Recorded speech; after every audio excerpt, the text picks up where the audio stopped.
Ladies and gentlemen, life is a complicated, often chaotic journey. And there comes a time, perhaps more than once, when you find yourself feeling utterly lost. It's like standing at a crossroads where every direction is fogged over with doubt, fear, and uncertainty. You don't know where to go, what to do, or even who you are anymore. But listen, being lost isn't the end of the story.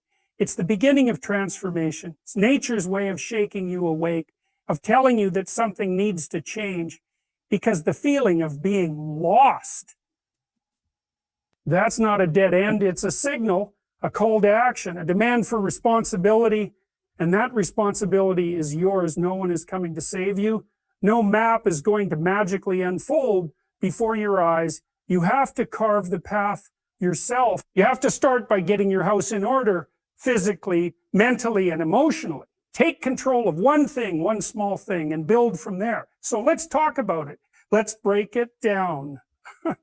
Because if you stop feeling lost and start taking responsibility, you'll realize you were never truly lost to begin with. You just hadn't yet chosen your direction. Feeling lost is a deeply unsettling experience. It creeps into your mind, making even the most basic decisions feel overwhelming. It can strike at any time, whether you're young and unsure of your future or older and questioning the path you've already taken.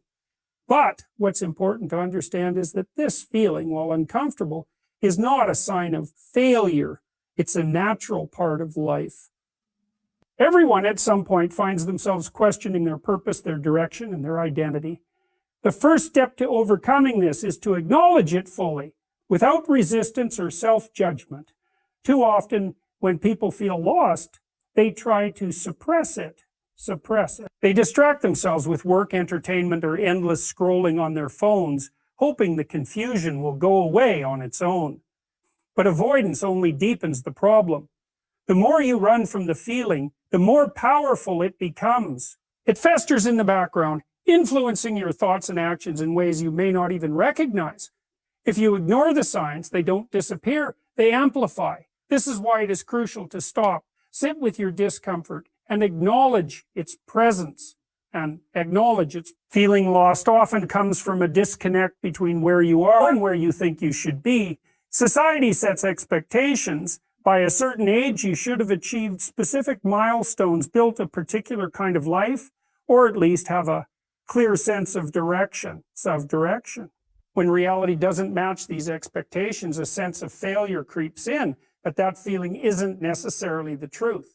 It's a narrative you've internalized, shaped by external pressures and comparisons. Acknowledging this helps you recognize that being lost isn't a personal flaw, it's a response to an internal misalignment. Self-awareness plays a crucial role here. If you feel lost, it means something inside you is calling for attention. Perhaps you've outgrown the environment you're in, or maybe you've been following a path that was never truly yours to begin with. It could be that you've neglected certain aspects of yourself, your passions, your values, your deeper desires. Whatever the case, you can't address it until you fully acknowledge it. You have to be brutally honest with yourself. Ask the difficult questions. What is it that's making me feel this way? What am I avoiding? What truths about myself have I been reluctant to face? There's a psychological phenomenon known as cognitive dissonance. When your actions and beliefs don't align, it creates discomfort. This is often at the root of feeling lost. Maybe you've convinced yourself that you want a particular career, lifestyle, or relationship because it seems like the right thing to do, but deep down there's a conflict. Your mind and heart are pulling in different directions. If you ignore this conflict, it doesn't resolve itself. It manifests as anxiety, frustration, or a persistent sense of emptiness.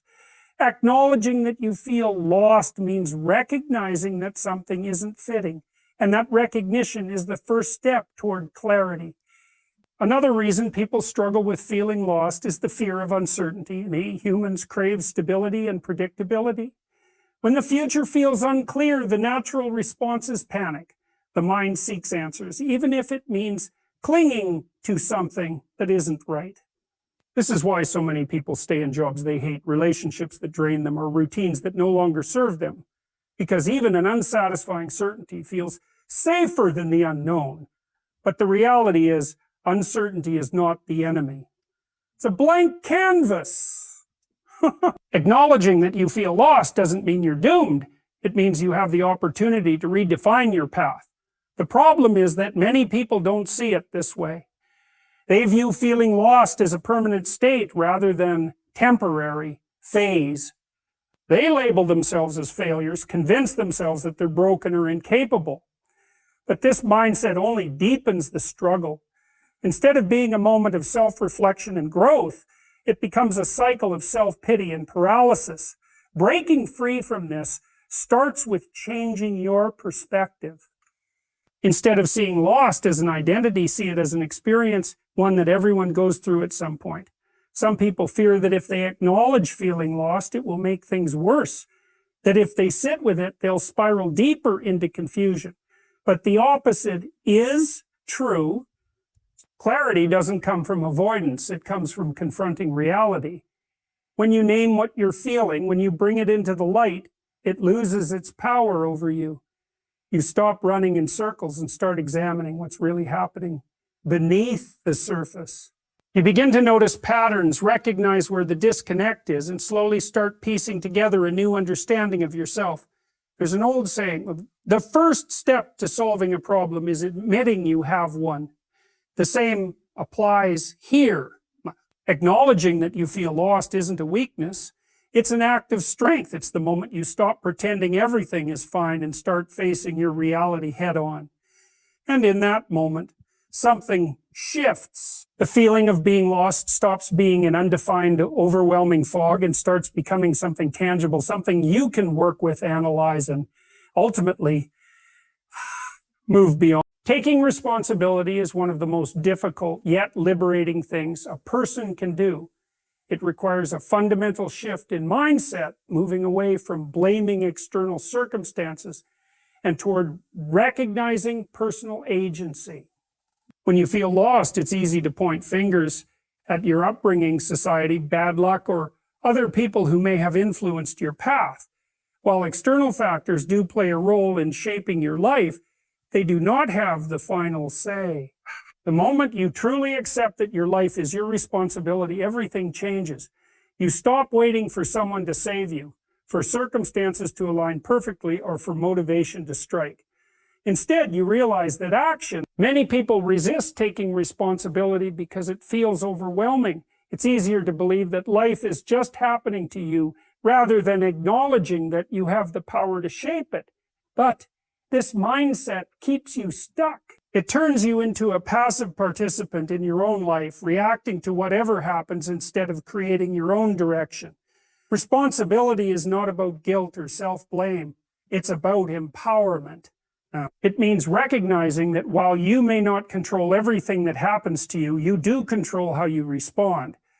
And in that response lies the potential for transformation. A lack of responsibility often manifests in the way people speak about their lives. Phrases like "I can't because," or "it's not my fault," or "if only things were different," have become the default narrative. These statements may feel valid in the moment, but they reinforce helplessness. When you take responsibility, your language changes. Instead of saying "I can't," you say "I will figure it out." Instead of dwelling on what's unfair, you focus on what you can do next.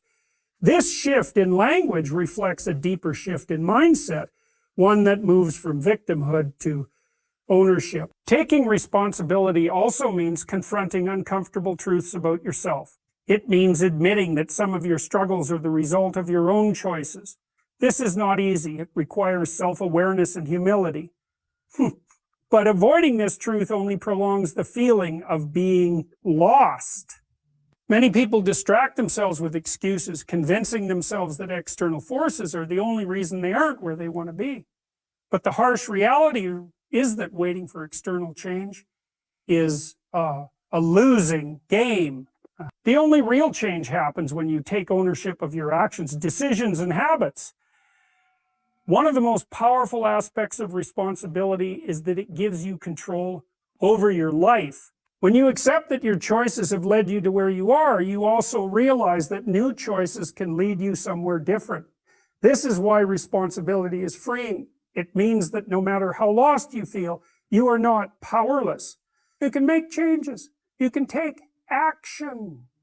You can course correct. But none of that happens if you refuse to acknowledge your role in your own life.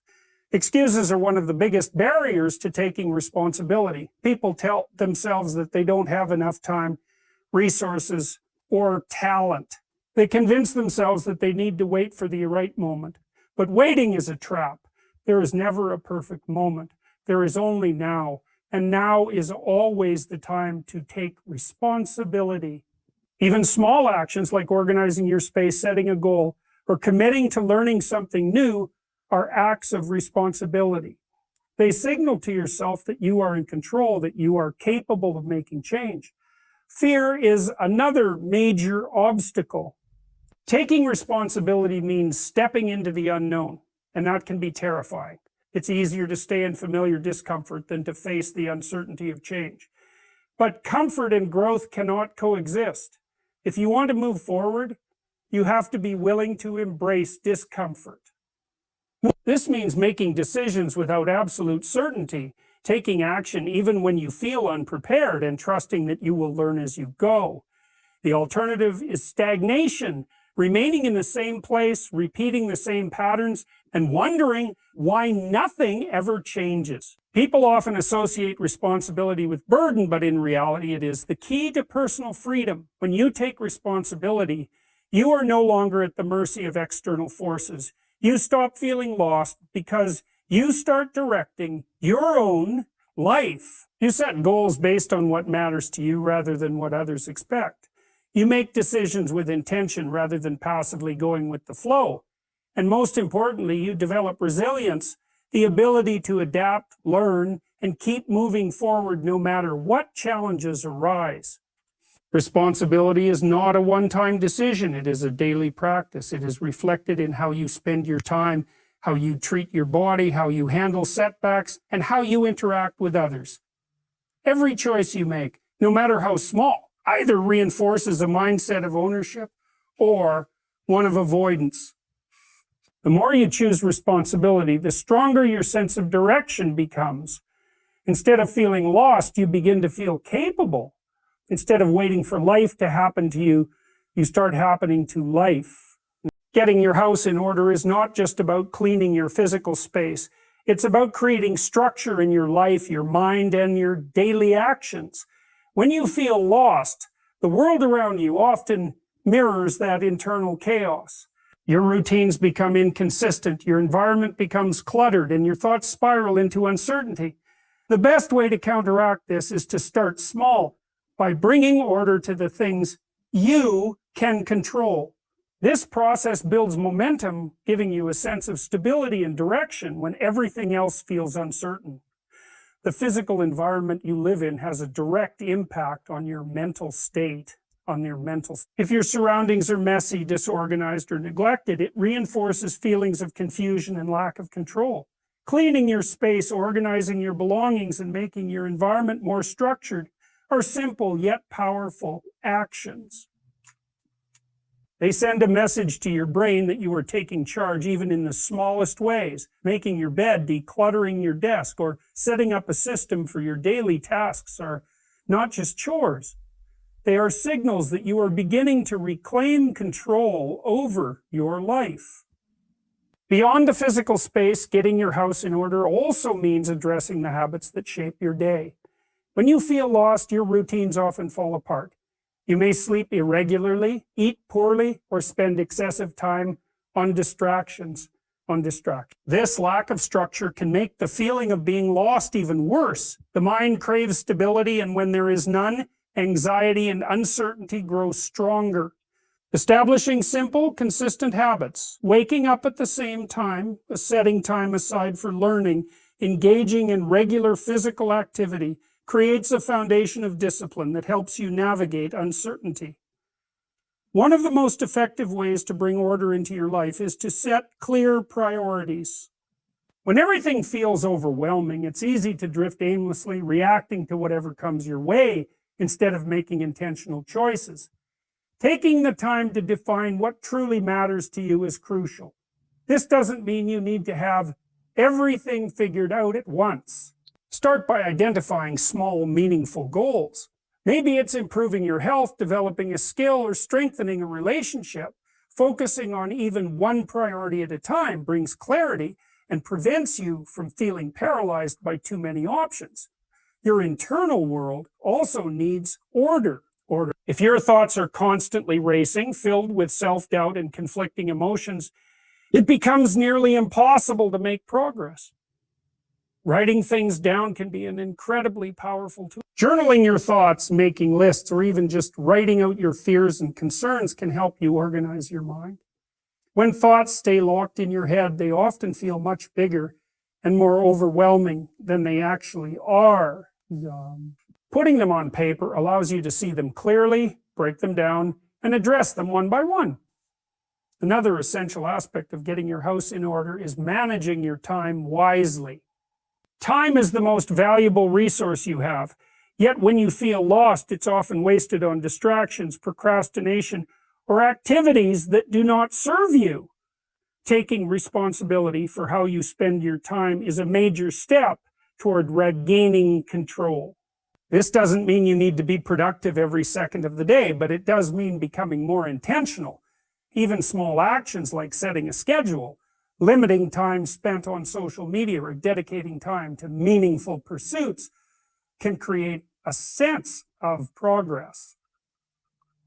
Relationships also play a role in bringing order into your life. The people you surround yourself with have a significant influence on your mindset and direction. If your environment is filled with negativity, drama, or people who reinforce unhealthy habits, it becomes much harder to move forward. Taking an honest look at your relationships and making conscious choices about who you spend time with is an important part of the process. This may mean setting boundaries, distancing yourself from toxic influences, or seeking out people who inspire and support your growth. Part of getting your house in order is also addressing unfinished business. Things you've been avoiding, conversations you've been putting off, or responsibilities you've neglected. These unresolved issues take up mental space, adding to the feeling of being lost. Tackling them one at a time, even if it's uncomfortable, clears up that space and gives you a sense of progress. Whether it's paying off a debt, making an important decision, or confronting a lingering fear, facing these things head on is an act of reclaiming control over your life. There is a direct connection between external order and internal clarity. When your environment, habits, and priorities are in chaos, your mind follows suit. But when you bring structure into even the smallest areas of your life, that sense of order expands. You begin to feel more grounded, more capable, and more prepared to take on bigger challenges. Defining your values is one of the most critical steps in overcoming the feeling of being lost. When you don't know what truly matters to you, it becomes easy to drift aimlessly, following whatever path seems convenient or socially acceptable, rather than one that aligns with your authentic self.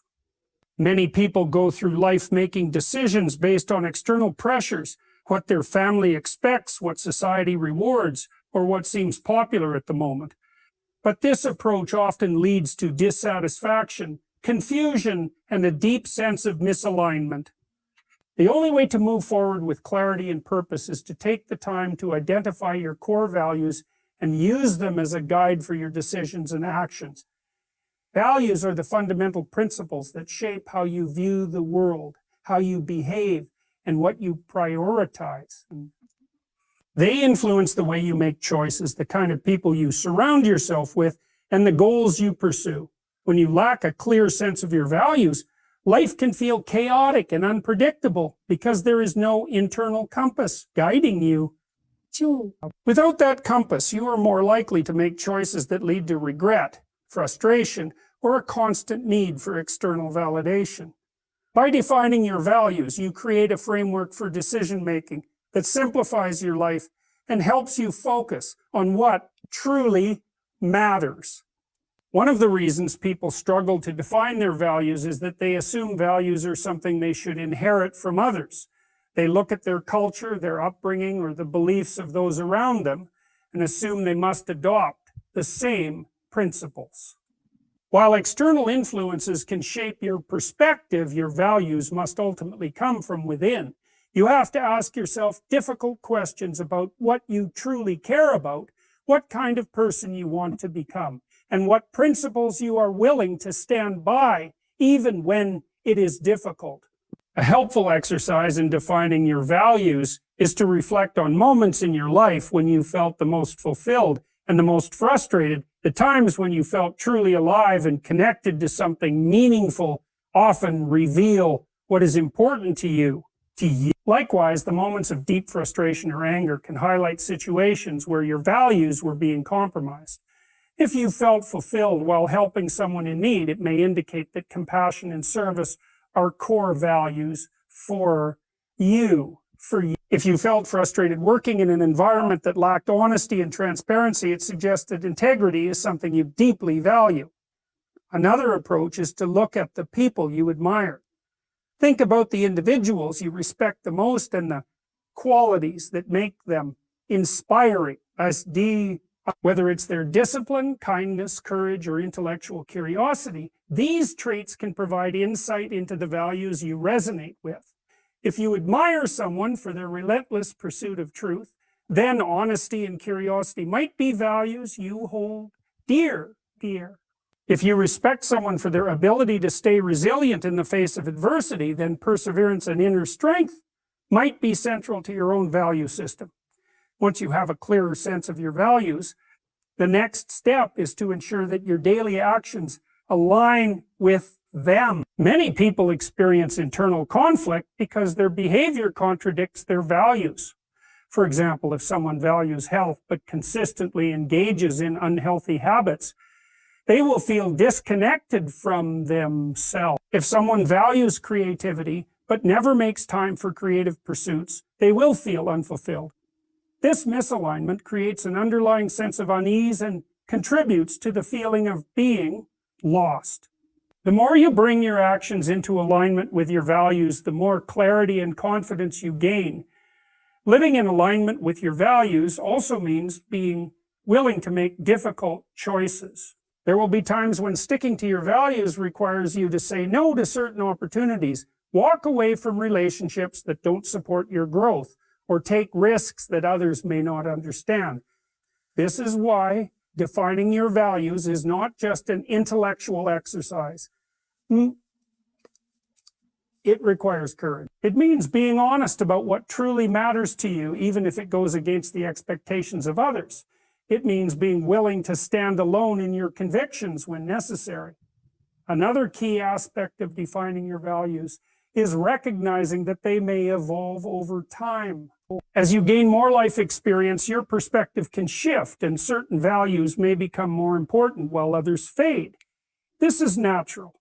The key is to remain self-aware and periodically reassess what truly matters to you.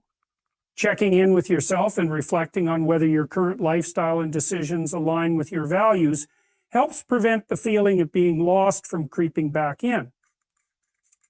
Defining your values is not just about finding a sense of purpose. It is about creating a strong foundation for making decisions and navigating life's challenges. When you have clarity on what you stand for, you no longer feel directionless. You make choices with intention rather than out of fear or obligation. You stop seeking approval from others because you have an internal standard that guides you. The more you commit to living in alignment with your values, the more fulfilling and meaningful your life becomes. Taking action is the bridge between feeling lost and finding direction. Many people remain stuck in their confusion because they wait for clarity before they take the first step. They believe they need to have a perfect plan, absolute certainty, or a well-defined goal before they can move forward. But clarity is not something that comes before action. It is something that is created through action. When you sit still, overthink, and analyze endlessly, you do not gain clarity. You only reinforce the feeling of being stuck. The only way to break free from that cycle is to move. Even if you don't know exactly where you are going, taking a step forward is always better than standing still. The problem is that inaction is comfortable. It allows you to stay within familiar territory where you don't have to risk failure, rejection, or discomfort. But comfort is a trap. It lulls you into a passive existence where days, weeks, and years pass by without any real progress. When you look back, you realize that the fear of taking action has cost you far more than any potential mistake ever could. Every opportunity you hesitated on, every idea you left unexplored, every goal you put off because you felt unprepared, they all add up to a life that feels unfulfilled and directionless. The truth is that action does not have to be perfect to be effective. Many people hesitate to take the first step because they fear making the wrong choice. They want to know with certainty that their efforts will lead to success. But this is not how life works. Progress is not linear. You will make mistakes, change course, and encounter setbacks. That is part of the process. What matters is not getting it right on the first try, but developing the habit of moving forward despite uncertainty. Even small actions, when taken consistently, build momentum and open up new possibilities. One of the biggest misconceptions people have is that they need motivation before they can take action. They believe they must feel inspired, confident, or ready before they begin. But motivation is unreliable. It comes and goes, fluctuating based on mood, circumstances, and external factors. If you wait to feel motivated, you may never start. What truly drives progress is discipline, the ability to act even when you don't feel like it. Discipline is what separates those who achieve meaningful results from those who stay stuck in inaction. When you develop the habit of taking action, regardless of how you feel, you create momentum, and momentum fuels motivation. Another reason people resist taking action is fear of failure, fear of judgment, fear of the unknown. But fear is only powerful when you give it control. The best way to weaken fear is to confront it. When you take action despite fear, you prove to yourself that you are capable. You realize that failure is not the end. It is simply feedback. It is a lesson that helps you refine your approach and make better decisions moving forward. The people who succeed are not the ones who avoid failure, but the ones who use failure as a tool for growth. Taking action also requires breaking free from the illusion of perfection. Many people never start because they believe they need to have everything figured out before they begin. They wait until they have the perfect plan, the perfect circumstances, or the perfect skills. But perfection is an illusion that keeps you trapped in inaction. No one starts with everything in place. The best way to learn, grow, and improve is through doing. The first draft of anything is imperfect. The first attempt at anything is messy, but without that first attempt, there can be no progress. One of the most effective ways to take action is to lower the barrier to entry. Instead of overwhelming yourself with massive goals that feel impossible to achieve, focus on small, manageable steps. If you want to get in shape, commit to 5 minutes of exercise a day. If you want to start writing, commit to 1 paragraph a day. If you want to build a new skill, spend 10 minutes practicing. These small actions may seem insignificant in the moment, but over time they compound into meaningful progress. The key is consistency. Small steps taken daily will always outperform bursts of effort followed by long periods of inaction. Another powerful strategy is to create accountability. When you keep your goals to yourself, it is easy to let them slide. But when you share your intentions with someone else, commit publicly, or set up a system of accountability, you create pressure to follow through. This pressure, when used constructively, helps push you into action even when you feel resistance. It keeps you focused, committed, and engaged in the process of moving forward. Ultimately, the only way to stop feeling lost is to start moving. Even if you do not know exactly where you are going, forward motion creates clarity. It reveals opportunities you could not see from a standstill. It builds confidence through experience. It strengthens resilience by teaching you how to adapt. Action is the antidote to confusion, and the sooner you embrace it, the sooner you will find your way. Embracing discomfort is one of the most important things you can do to stop feeling lost. The reason so many people remain stuck in confusion and inaction is that they seek comfort above all else. They avoid difficult conversations, challenging situations, and the unknown because these things bring uncertainty, and uncertainty feels uncomfortable. But the reality is that growth, clarity, and purpose are all found outside of your comfort zone. If you continue to avoid discomfort, you will continue to feel lost because you will never push yourself far enough to discover what you are truly capable of. Discomfort is not your enemy. It is a signal that you are stepping into unfamiliar territory. This is where growth happens. When you challenge yourself, whether it's by learning something new, taking a risk, or facing a fear, you force yourself to adapt. And in that adaptation, you develop strength and resilience. The problem is that most people do everything they can to avoid these feelings. They stay in situations that are familiar, even if they are unhappy. They keep themselves distracted with entertainment, social media, or mindless activities, so they don't have to confront the discomfort of self-reflection or difficult decisions. But avoidance only leads to stagnation, and stagnation leads to feeling lost. One of the biggest reasons people resist discomfort is because they associate it with danger. The human brain is wired for survival, and discomfort often triggers a fear response. It makes you believe that stepping into the unknown is unsafe, that making mistakes is something to be avoided, and that failure is a threat. But in modern life, these fears are rarely based on real danger.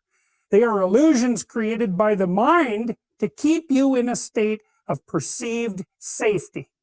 The problem is that this perceived safety is also a prison. It keeps you trapped in mediocrity, never daring to reach for something greater.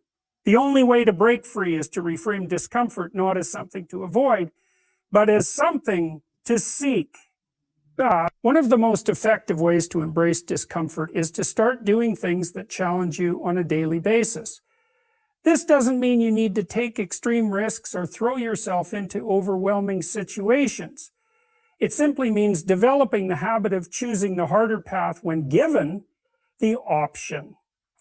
If there is a choice between taking the easy way out or pushing yourself, choose the latter. If there is an opportunity to speak up, even though it makes you nervous, take it. If there is a task that feels intimidating, tackle it instead of avoiding it. These small acts of courage, repeated consistently, build the mental toughness needed to navigate life's uncertainties with confidence. A major part of embracing discomfort is understanding that failure is not something to be feared, but something to be embraced. People who feel lost often avoid taking action because they are afraid of making mistakes. They hesitate, overthink, and talk themselves out of opportunities because they are worried about looking foolish or getting it wrong. But failure is not the opposite of success. It is a necessary part of it. Every successful person in any field has failed more times than they can count. The difference between them and those who remain stuck is that they did not let failure stop them. They learned from it, adjusted, and kept going. Another key element of embracing discomfort is developing emotional resilience. Many people avoid discomfort because they are afraid of difficult emotions. They don't want to feel rejection, disappointment, or frustration, so they avoid situations that might trigger these feelings. But avoiding emotions does not make them go away. It only makes you weaker in handling them. The best way to build resilience is to allow yourself to experience discomfort without running from it. When you feel fear, acknowledge it, but move forward anyway. When you feel frustrated, use it as fuel to improve rather than as a reason to quit. When you feel self-doubt, remind yourself that confidence is built through action, not before it. Stepping into discomfort also means letting go of the need for approval. Many people feel lost because they are living according to what they think others expect of them rather than what they truly want. They make choices based on fear of judgment, trying to please others instead of listening to their own instincts. But true fulfillment comes from living in alignment with your own values and desires, not from seeking validation. To do this, you must be willing to disappoint people, to take paths others do not understand, and to prioritize your own growth over external approval. This is uncomfortable, but it is necessary. Another way to strengthen your ability to embrace discomfort is to expose yourself to controlled challenges. This can be done through physical challenges like exercise or cold exposure, or through intellectual challenges like learning difficult skills or engaging in uncomfortable conversations. By voluntarily putting yourself in situations that test your limits, you train yourself to handle discomfort in other areas of life. You build resilience, adaptability, and a mindset that sees obstacles as opportunities rather than threats. Discomfort is not something to be feared. It is the gateway to a more meaningful and directed life. The more you lean into it, the more you grow. The more you grow, the more clarity you gain. The more clarity you gain, the less lost you feel.